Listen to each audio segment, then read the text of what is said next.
بسم اللہ الرحمن الرحیم۔ باتیں میڈیا کی کے سلسلے کا ایک اور پروگرام، اور آج کا پروگرام شاید آپ کو دلچسپ لگے۔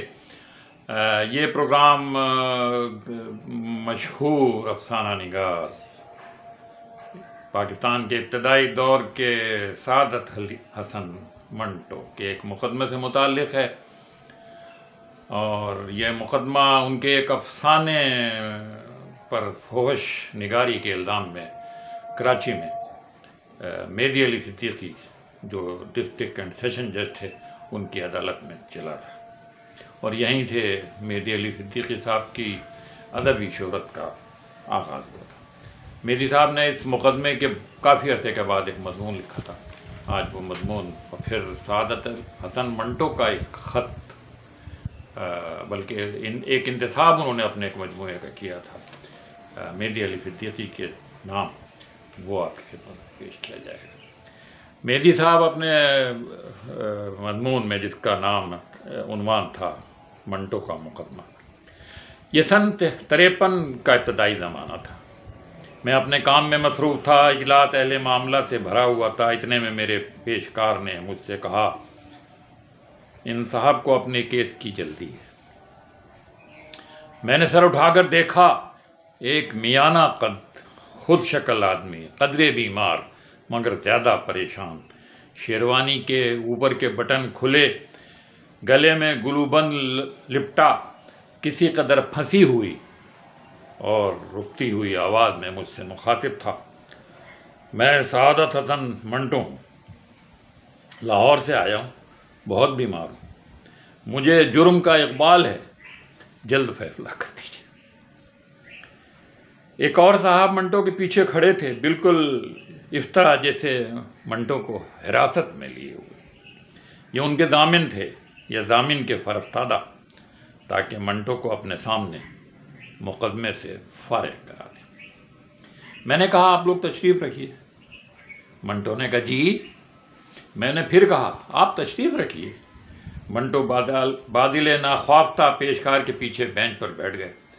میں نے ان کے مقدمے کی مسل اٹھائی اور مطالعے میں مصروف ہو گیا۔ منٹو پر الزام تھا اوپر نیچے اور درمیان لکھنے کا اور شائع کرنے کا۔ مجھے ان کے مقدمے کا علم کچھ عرصے سے تھا، اور میں نے اس کے لیے اپنے آپ کو تیار کیا ہوا تھا۔ میں نے ادبی مشاغل کبھی ترک نہیں کیے، مگر افسانوی ادب، خصوصاً اردو افسانوی ادب کے متعلق میرا علم حاضر نہ تھا۔ اس لیے میں نے 2-4 ماہ افسانے ہی افسانے پڑھے۔ منٹو کے مضامین کے جتنے مجموعے مل سکے ان کا بغور مطالعہ کیا۔ البتہ اس خاص افسانے اور تنقیدوں کے پڑھنے سے اعتراض کیا، یہ اس لیے کہ میں پہلے سے کوئی رائے قائم نہ کر لوں۔ اب آپ اندازہ کیجئے کہ جب منٹو نے اقبال جرم کی آڑ لی تو مجھ پر کیا گزری ہوگی۔ اس درمیان میں نے منٹو کو آنکھوں سے، کنکھیوں سے دیکھنے کی کوشش کی، مگر وہ بینچ سے غائب تھے۔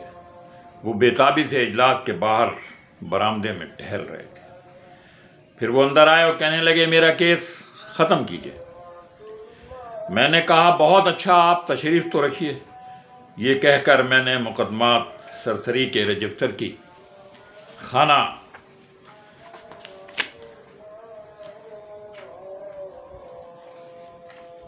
پوری شروع کی۔ منٹو بینچ پر بیٹھے تھے، مگر برابر پہلو بدل رہے تھے۔ اندراجات ختم کر کے میں نے حسب ضابطہ ان کا اقبال جرم قلم بند کیا۔ سب کا خیال تھا کہ میں فوراً بھاری سا جرمانہ عائد کر دوں گا، مگر منٹو کی خصوصیت سے بڑی نا امیدی ہوئی جب میں نے کہا، منٹو صاحب، میں تجویز کل سناؤں گا۔ وہ مصر ہوئے کہ حکم فوراً دیا جائے۔ ان کے خیال میں ان کے اقبال اور مجسٹریٹوں کے وجود کا مقصد ہی فوت ہوا جا رہا تھا، اور میں چاہتا تھا کہ افسانہ پڑھ لوں، اس پر غور کروں، یہ جانچ لوں کہ وہ قانون کی تعریف کے لحاظ سے واقعی فحش ہے یا نہیں۔ یقین کیجئے کہ حقیقی انصاف میں خلوص و فکر و عمل کو بڑا دخل ہے۔ خودرائی اور لفظی ضابطہ پرستی انصاف کے منافی ہیں۔ یہ محض رنگ زمانہ ہے کہ جوہر غرض پر قربان کر دیا جاتا ہے۔ قصہ مختصر، منٹو کو قہر درویش بر جان درویش دوسرے دن تک انتظار پر آمادگی ظاہر کرنا پڑی۔ دوسرے دن اجلاس میں بیٹھ کر میں نے مختصر سی تجویز لکھی۔ منٹو ماں اپنے ساتھی کے اسی طرح عالم بیتابی میں حکم سننے آئے تھے۔ میں نے پوچھا، منٹو صاحب آپ کی مالی حالت کیسی ہے؟ کہنے لگے، بہت خراب۔ میں نے پوچھا، آج تاریخ کیا ہے؟ کسی نے کہا 25 ہے۔ میں نے کہا، منٹو صاحب آپ کو 25 روپے جرمانہ، پورا جملہ ادا نہیں کیا تھا۔ پہلے وہ سمجھے نہیں، پھر اپنے دوست سے کہنے لگے، یہ تاریخ پوچھتے ہیں یا فیصلہ سناتے ہیں؟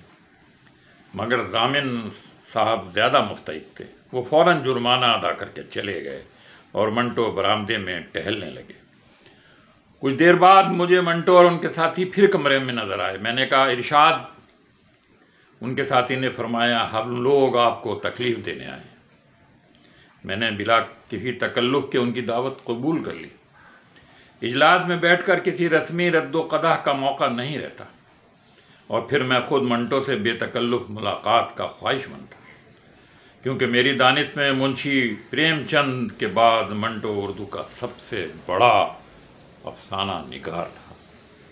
میں شام کو سیدھا دفتر سے ریلین کافی ہاؤس پہنچ گیا۔ یہ ریلین کافی ہاؤس بندر روڈ پر ہوا کرتا تھا، ریگل کے قریب۔ کافی ہاؤس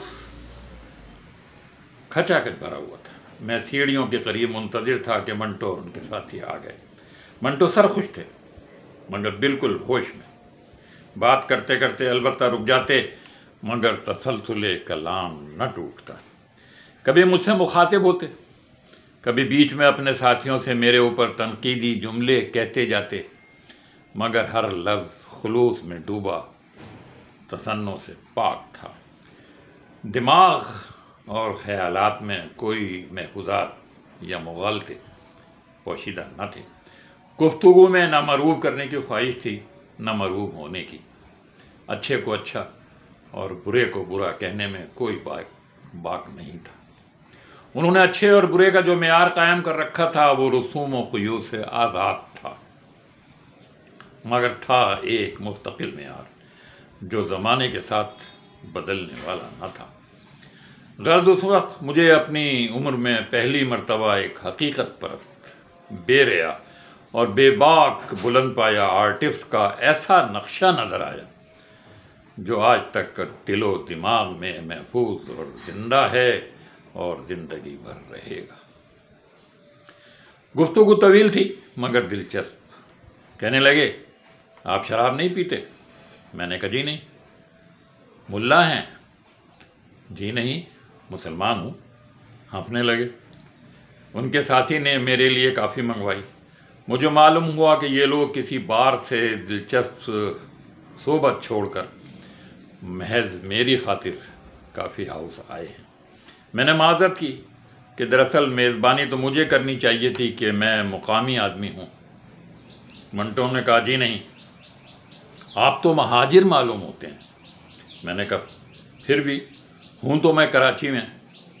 پھر مجھ سے پوچھنے لگے، آپ نے ہمیں اجلاس یعنی عدالت کی کارروائی میں بیٹھنے کے لیے کیوں کہا؟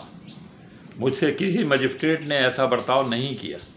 میں نے جواب دیا، میں بد اخلاقی کو عدالتی عذاب کا جزو نہیں سمجھتا۔ اس پر ہنسنے لگے اور اپنے ساتھی سے کہنے لگے، آدمی شریف معلوم ہوتا ہے۔ میں نے ان کے ہاتھ میں نقل دے دی۔ وہ غور سے پڑھتے رہے اور پھر ختم کرنے کے بعد اپنے ساتھیوں سے اس طرح مخاطب ہوئے گویا میں موجود نہیں ہوں۔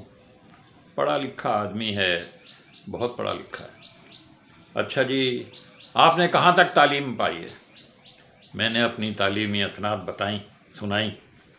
پھر ہنسنے اور کہنے لگے، دیکھا نا، میں نے کہا تھا بہت پڑھا لکھا ہے، اور انگریزی بہت اچھی لکھتا ہے، بہت اچھی۔ کیوں جی، آپ نے مجھے سزا کیوں دی؟ مجھے اس وقت احساس ہوا کہ یہ شخص پکا آرٹسٹ ہے۔ منٹو کو احساس نہ تھا کہ انہوں نے کوئی فحش چیز لکھی ہے، انہوں نے تو بس ایک افسانہ لکھا تھا۔ انہوں نے مجھے بتایا کہ وہ افسانہ بڑی حد تک واقعات پر مبنی تھا۔ وہ کہتے رہے کہ اگر یہ افسانہ فحش ہے تو وہ کیا کرے، وہ واقعہ ہی فحش تھا۔ آج کل کی سوسائٹی خود فحش ہے، وہ صرف عکاس ہیں اور آئینے پر برے چہرے والوں کو غصہ آیا ہی کرتا ہے۔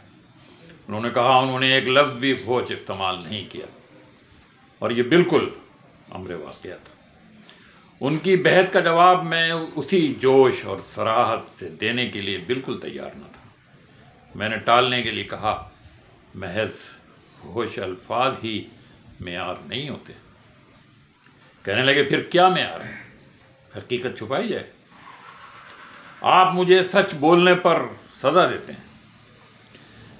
اس وقت گو میں نے کوئی صاف جواب دینا مناسب خیال نہیں کیا، لیکن حقیقت اور اظہار حقیقت میں کچھ نہ کچھ فرق ہوتا ہی ہے اور رکھا ہی جاتا ہے، ورنہ خطر پوشی کا کیا جواز ہے؟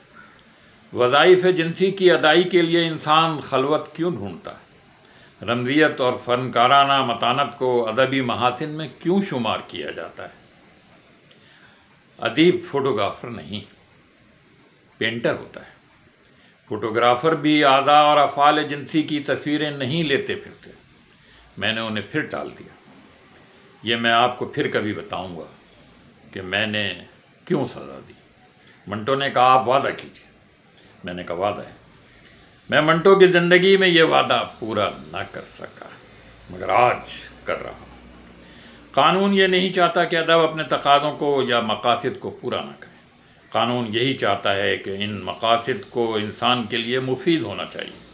اگر مقصد مفید نہ ہو، یعنی خالی شہوانی جذبات کو برانگیختہ کرنا مقصود ہو، یا شہوانی جذبات کو برانگیختہ کرنا مقصود نہ ہو مگر موضوع یا الفاظ ایسے ہوں جن سے کمزور مریض یا ناپختہ ذہن شہوانی لذت کشی میں مبتلا ہو جائیں، تو قانون اس عبارت کو غیر مفید اور فحش قرار دیتا ہے۔ اوپر، نیچے اور درمیان میں فعل جنسی کے مبادیات اور پس منظر کا تذکرہ ہے۔ سوسائٹی کے 3 طبقوں میں یہ امور کتنے مختلف ہوتے ہیں، یہ ان کی تفصیل ہے۔ قانون کی رائے میں یہ موضوع کچھ مفید نہیں، خواہ یہ واقعات صحیح ہوں۔ قانون یہ بھی سمجھتا ہے کہ عام ذہن سماجی طبقات کے اختلافات کی عکاسی کا حسن دیکھنے کی جگہ جنسی لذت میں مبتلا ہو جائیں گے۔ قانون کا یہ اندیشہ اور یہ رائے کچھ ایسی غلط تو نہیں۔ ممکن ہے بلکہ یقین ہے کہ ادیبوں کو میری اس رائے سے شدید اختلافات ہوں گے۔ میں فحاشی کے قانونی معیار کو اس سے زیادہ وضاحت سے واضح نہیں کر سکتا، اور نہ ہی اس معیار کی صحت کا کوئی بہتر جواز پیش کر سکتا ہوں۔ حقیقت یہ ہے کہ میں ادبی نقطہ نظر سے بھی اس افسانے کو فحش سمجھتا تھا، لیکن اس وقت اس تفصیل میں جانے کا موقع نہ تھا۔ 1.5-2 گھنٹے کافی ہاؤس میں صحبت گرم رہی۔ جہاں منٹو نے مجھ سے ایک وعدہ لیا تھا، وہیں انہوں نے خود مجھ سے ایک وعدہ کیا تھا، مگر اس کی تکمیل کا انہیں بھی موقع نہیں۔ یہ تھی میری اور منٹو کی پہلی اور آخری ملاقات۔ پھر لاہور سے ان کے 2-3 خط آئے۔ میں نے حتی الوسع ان کے احکام کی تعمیل کی کوشش کی۔ کسی خط میں ان کی کوئی ذاتی غرض وابستہ نہ تھی۔ وہ احباب پرست تھے اور قدردان دوست تھے۔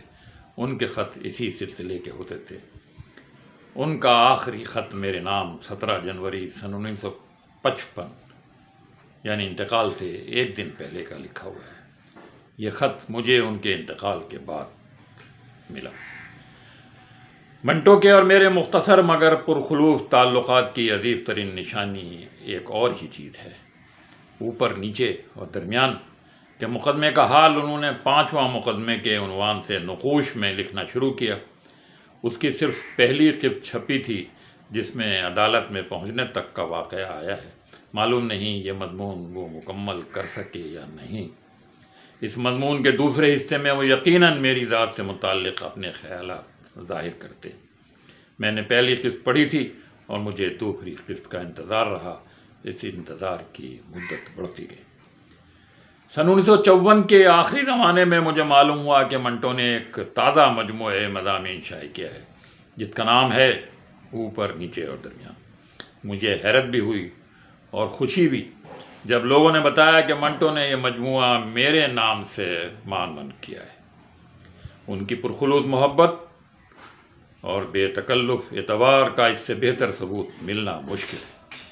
میں ایک غیر معروف سا آدمی خوش ہوں کہ شاید میرا نام نوادر ادبی کے روپ میں کچھ دنوں ادبی دنیا میں رہ جائے۔